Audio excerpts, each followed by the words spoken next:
trade deadline day during which a number of NFL teams, including the New York Jets, made a number of splashy moves. The New York Giants were quiet at the deadline, neither buying nor selling. Ed Valentine of Big Blue View here with some thoughts on the Giants' quiet trade deadline. Please, if you're watching and you have comments or questions, please feel free to drop those into the chat, and we'll see if I can get to some of those. All right. In discussing this trade deadline, we put up a poll at Big Blue View after the deadline. It's our weekly reacts survey, and I fully expect that when we get the results of that weekly survey, I fully expect that those will show anger at Giants general manager Joe Shane for not getting anything done, for not getting Jackson Dart wide receiver help, for not being able to move any of the Giants' spare parts like Evan Neal, Russell Wilson, Jalen Hyatt for additional draft capital. So I get it. Fans are going to be angry. The Giants are 2-7 for the third straight year. They want help. They want things to be better. They want this to turn around. I think we all want to see that. The Giants want to see that. From my perspective, it's a whole lot more fun to cover a good football team than a terrible football team where you get to ends of games at MetLife Stadium and it's the fans of the opposing team that are having fun, that are making all the noise, that are celebrating, while Giants fans are already in their cars or already headed to the parking lot, headed on their way home. So I get it. Everybody's angry. And I think comments, questions, poll results, all of that is going to reflect that anger, which is justified after the last 3 seasons, 2-7 starts in each season, 11-32 since the beginning of the 2023 season. So, of course, there's going to be anger, and I'm not going to tell anyone that they shouldn't be angry. My expectations going into the trade deadline, and I wrote this a couple times at bigblueview.com, my expectations were that the Giants would be what I termed active participants. I didn't think they would necessarily be buyers. I didn't think they would intend to be sellers. I thought they would try to gauge the market and attempt to be both.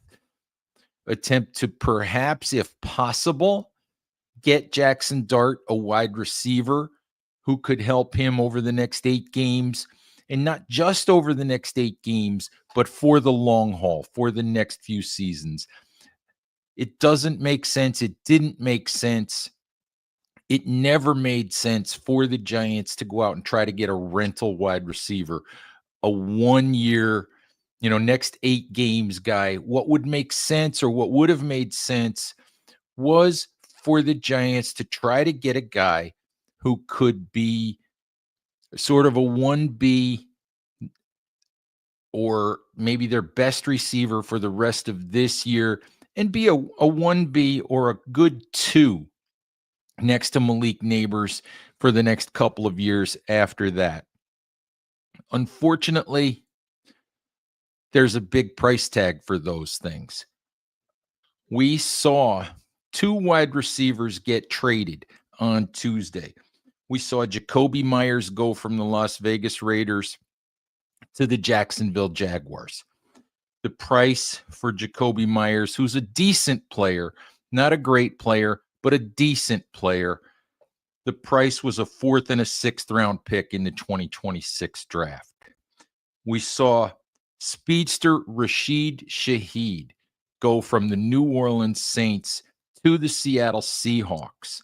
The price for Shaheed, who Giants fans remember from the 89-yard touchdown pass he caught in week 5 against the Giants. The price for Shaheed was picks in the 4th and 5th round in the 2026 draft. And you think, oh, that's just a couple of day 3 picks. No big deal. Day 3 picks never turn out to be anything anyway. Well, let's not forget Cam Scatterbu was a 4th round pick. Micah McFadden, who's been out most of the season, was a 5th round pick. So it's not like these picks never turn into anything. Marcus Bowe, who had a really, really good preseason for the Giants and could be a long-term part of their offensive line, he was a 5th round pick. So these guys can turn into players. And the Giants, I've said this many, many times, the Giants have only 7 picks in the upcoming draft. They do not have a 3rd round pick. They traded that 3rd round pick to the Houston Texans in the Jackson Dart deal. So if they were to go and give up a 4th round pick and a 5th round pick, you're looking at having a pick in the 1st round and a pick in the 2nd round and not picking again until the 6th round of the draft. If they give up a 4th round pick and one of their 2 6th round picks, you're still going through a draft where you have only 5 selections and you go from round 2 to round 5 without having a pick. Very difficult thing for GM Joe Schoen to do, or to top the offers that were made, that were accepted for Myers and Shaheed. Very difficult for Joe Schoen to do when he's already down a day 2 draft pick.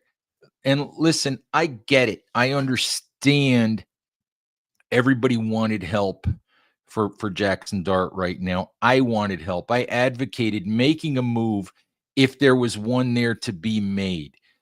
All right. But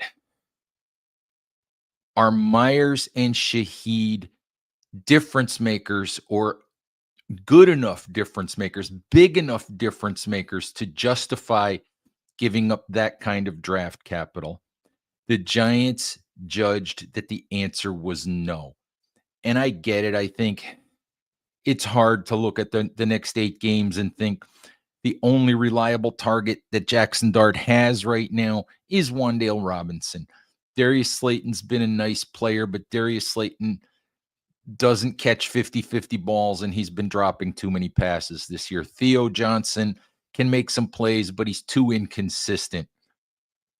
The Giants don't really have anybody else on the outside at the receiver position that has really proven dependable. It would really, really help Jackson Dart to have more out there, to have another reliable weapon or two to catch passes, take some of the pressure off of him, help him feel like he doesn't have to try to do everything.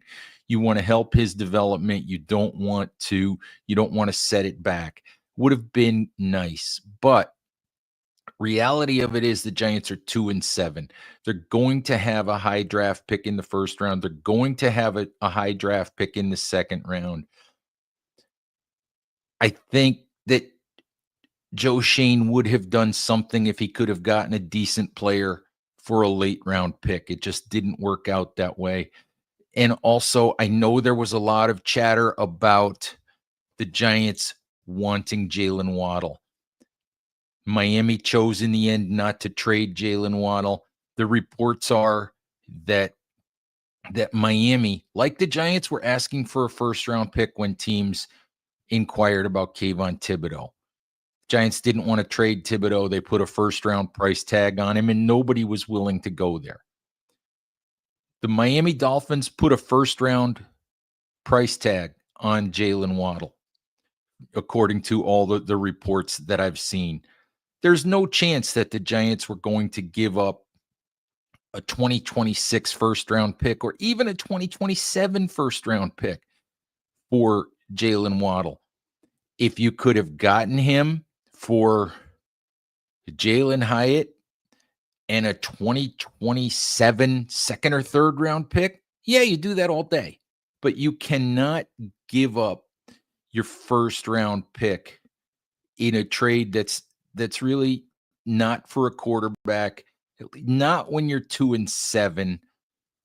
I don't see a world in which you can do that. So unfortunately, I think the Giants wanted help. I think they sought help. I think they made calls looking for help.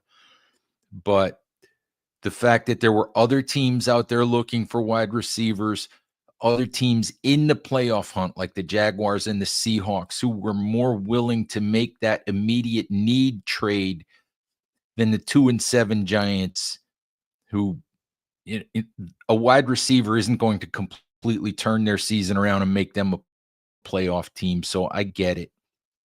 I know Shaq TKS3 is asking, how does Joe Shane do nothing? And Shaq, I just think it comes down to price. I think they wanted to do something. They wanted to bring in wide receiver help. It's just a matter of price tag, and it just didn't work out. You will see if Ray McLeod can help. We'll see if the Giants try to do a little bit more with Jalen Hyatt, try to get him on the field, try to get some production out of him. But I do believe that the Giants wanted help. It just didn't happen. They're not in a situation like the Jets were in, where they're willing to blow everything up, or where they're willing to, the Jets were trying to add a bunch of resources and trade away their better players. The Giants in that case, in the wide receiver case, looking to add, and it just didn't work.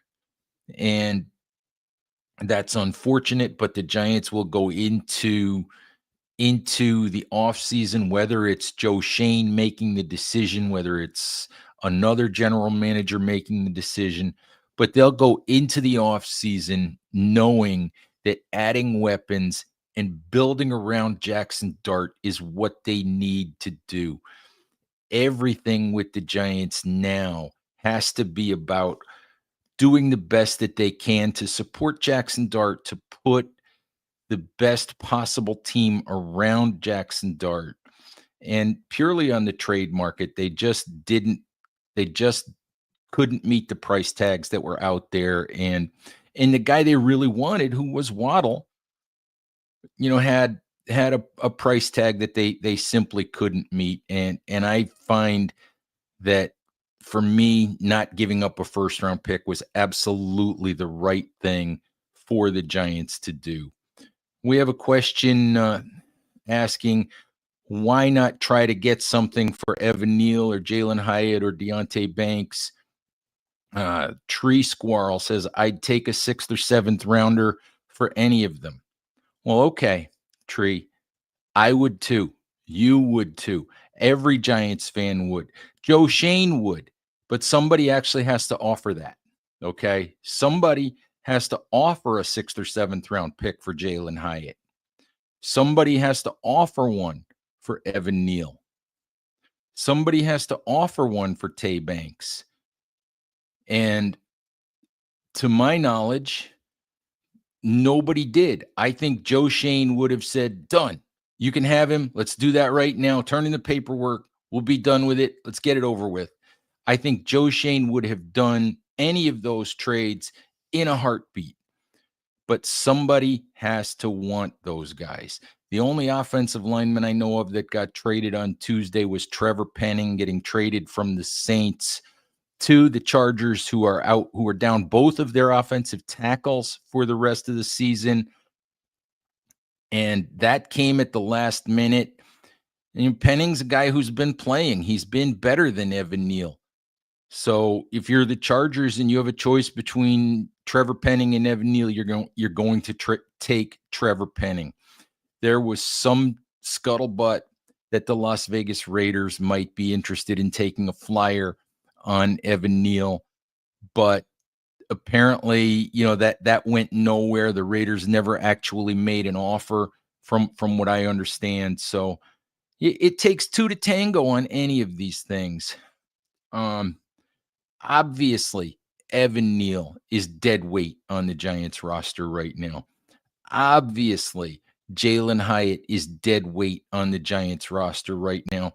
Does anybody think that Jalen Hyatt returning kickoffs on Sunday against the 49ers for the first time since high school, does anybody think that was anything other than a showcase by the Giants trying to show teams that Hyatt might have some special teams value, might have some return value in addition to being a wide receiver? That was absolutely a showcase by the Giants to see if they could drum up some interest in Hyatt, see if they could get a pick in return for Jalen Hyatt. It didn't materialize. The Giants, I'm certain, would have taken a sixth or seventh round pick for Russell Wilson. They would have taken a conditional seventh that might turn into a sixth based on playing time if someone had offered it.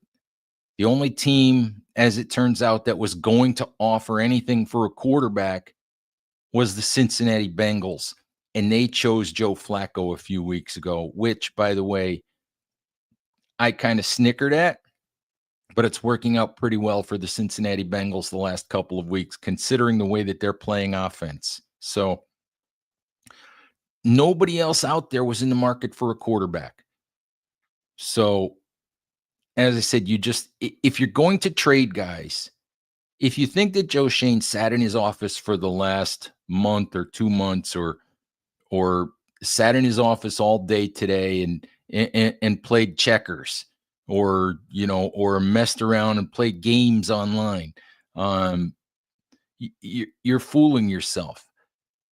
He's taking calls, he's making calls, he's trying to do things, he's trying to drum up a market, he's looking for ways to improve the roster, he's looking for ways to add draft capital. It just didn't happen. If nobody wants your players, you can't trade your players. So I hate this idea that people say, why didn't he trade these guys? Or why didn't he try to trade these guys? He did try to trade these guys. Somebody has to want the players. So, you can't trade players nobody wants. And I mean, that leads to you can rip the GM for drafting the wrong guys if you want to, but that's where it is right now. In reference to Tay Banks, a couple of weeks ago, I would have said, yeah, go ahead and trade Tay Banks. He's still not good. There's still no excuse for his pants around the ankles escape from the locker room the other day. But right now, Tay Banks is playing a lot of snaps because of the injuries that the Giants have in the secondary. So it's who else is going to play? If Cordell Flott is out, if Paulson Adebo is out, you've got rookies like Corey Black who really aren't ready to play. You've got guys you've been picking up off the street. One of your other backups, Art Green, is now on IR because of an injury. Who else is going to play? So at some point, these guys have to play. So, and I also understand the frustration that this is year 4 with Joe Shane and Brian Daboll. The Giants should have made more progress than they've made now. I think you go all the way back to 2022, and I think that winning season, the playoff season, winning that playoff game, in a way, it set the rebuild that the Giants needed to be going through. It set that rebuild back because I think the Giants got fooled a little bit into thinking they were farther along than they might have actually been. They went out and they did things like trade draft picks to get Darren Waller, which kind of indicated that they felt like they were all in, and that they were trying to make another playoff run, and they just weren't ready to do that. It does feel like the Giants should be farther along than they are. And we can get into the argument of what is Joe Shane's fault? What is Brian Daboll's fault? Who's responsible for for where the Giants are right now. Do they have enough talent? Don't they have enough talent? Yeah, they've missed on some draft picks. Everybody misses on draft picks. I've said before, it really, really hurts a building franchise, a franchise trying to pick itself up from the bottom. It really, really hurts when you miss on a number 7 overall pick like the Giants did with Evan Neal. And it's not unheard of to miss on a number 7 overall pick. This was a guy everybody thought in Evan Neal, everybody thought that picking him at number 7 was justifiable when that pick was made. It just didn't work. And so what the Giants have had to do, they've had to sign Jermaine Illuminor. They've had to sign Greg Van Roten. They've had to sign John Runyon, because the Josh Azudu third-round pick didn't work out either. They've had to draft Marcus Bowe. They're still chasing the fixes for the Evan Neal pick having missed and for the Josh Azudu pick having missed. And a team like the Philadelphia Eagles, when they miss on one draft pick, they can absorb that because they're already a championship caliber roster. When you're a team like the Giants, who's, as I said, picking itself up, by the bootstraps, you can't miss on players. You just can't, because then you have to cycle back and try to fix your mistake instead of going and addressing something else.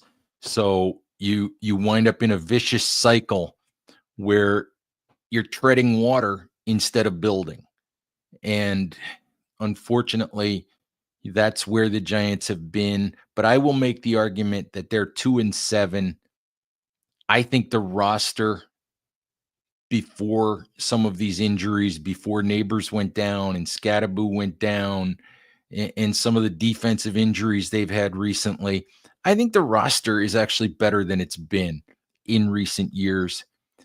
And I think this 2-7 team should have beaten Dallas week 2, should have beaten Denver in week 7, which I'm not sure they've recovered from that meltdown yet.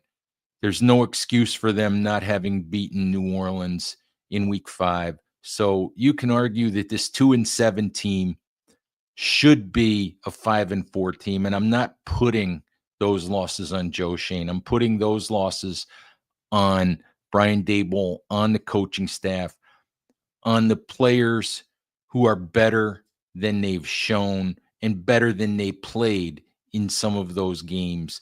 But as for, as for today's deadline, I understand it's disappointing for everybody. You wanted to get better, but unfortunately, the opportunities weren't there. The trade partners to add some future draft resources simply weren't there. So it wasn't the day that that Giants fans hoped for. All we can do is cross our fingers and hope that that things get better for the Giants over the next couple of months. And listen, what I want to say is, if you want to weigh in on your thoughts on the lack of activity at the trade deadline, please stop by Big Blue View. Big Blue View. Please vote in our poll. Sign up for our weekly Reacts survey, which this poll is part of the Reacts survey. Sign up to be part of that. Vote in the poll and have your say. I do understand what I think it's Lamar Golis is saying, that the team is devoid of game-changing talent. But look, I do think there are more game-changing players on this team than there were a couple of years ago. Sadly, one of those game-changing players is Malik Neighbors, and he's out for the season. One of those game-changing players is Dexter Lawrence, and he, despite his insistence that he's playing well, that numbers don't matter, Dexter Lawrence is not playing up to the standard that Dexter Lawrence set over the last 2 or 3 years. Kayvon Thibodeau is a good player, but probably not the game-changing player that you hope to get with the number 5 overall pick. Abdul Carter is a game-changing player who really hasn't yet made game-changing plays. I expect those to come. How many of them will come over the next 8 games? I don't know. But I do think that, that Abdul Carter is a game-changing player. Andrew Thomas is a game-changing player. He doesn't touch the ball, but Andrew Thomas is playing as well as he ever has, and Andrew Thomas is an offensive line changing kind of player. He's an offense changer because of what he allows the offense to do, because of the comfort that a left tackle like that can bring to a quarterback. I do think there are some game-changing players on this roster. You obviously need more of them. Um, I think the Giants were hoping Theo Johnson would be a game-changing player. He's too inconsistent for me. Paulson Adebo, I think they were hoping would be a game-changing player. History of getting his hands on the ball a lot, making a lot of interceptions in New Orleans, and that part of his game hasn't shown up yet. They were looking for the same from Tyler Nubin, who had, I think, 13 interceptions during his collegiate career at Minnesota. That part of Nubin's game hasn't shown up yet. I don't know that it ever will in Nubin's case. So we'll see. We'll see. I think Nubin is a good player who probably catches more flack from Giants fans, based on a couple of plays that they may or may not fully understand. And to be honest, that I don't fully understand the reasons for why they happened. But I do think Tyler Nubin's a good player. I think he's one of the guys in the locker room who is accountable, who does care, who does want to win, who does give his best effort. So I don't particularly have a problem with Nubin, other than the fact that it would be nice to see a few more game-changing plays. Obviously, they drafted Tay Banks to be a game changer, and that hasn't worked out either.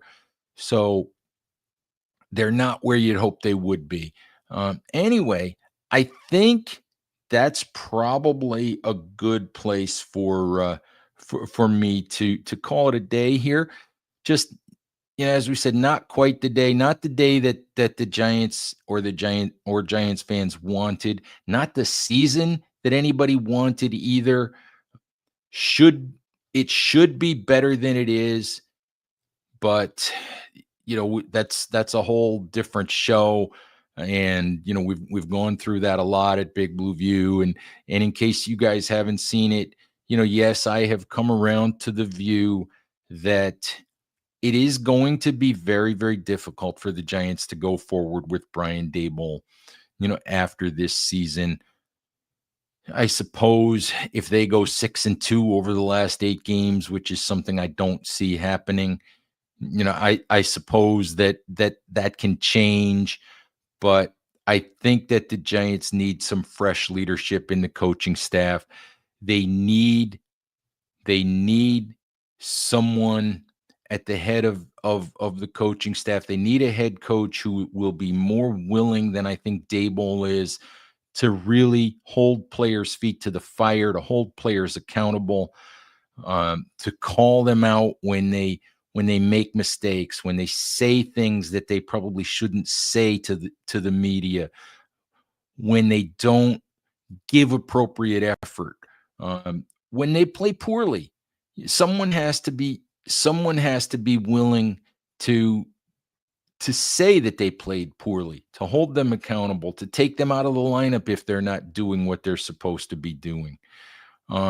So we'll see what happens at the end of the season, but things really aren't going to change in terms of personnel, in terms of coaching staff, in terms of all of that until the season's over. So we'll see. We'll see what happens. Tree Squirrel asks one last question. He says, will a good head coach want to work for Joe Schoen? Look, I don't know if he's going to have to work for Joe Schoen.